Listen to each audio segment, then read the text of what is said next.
Hey guys, welcome back to the channel. This is how to back up files and folders in OneDrive. So first thing that you will do is simply go to your icon tray over here.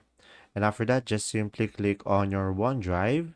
And from here, just simply go ahead and go to the gear icon over here or the settings. And after that, just simply go to settings. And from here, just simply go to sync and backup. And from here, guys, you should be able to see here, manage backup. So click on manage backup.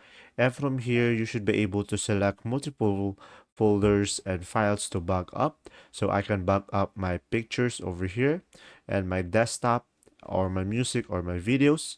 And after that, once you have selected your preferred folder, just simply click on Save Changes over here.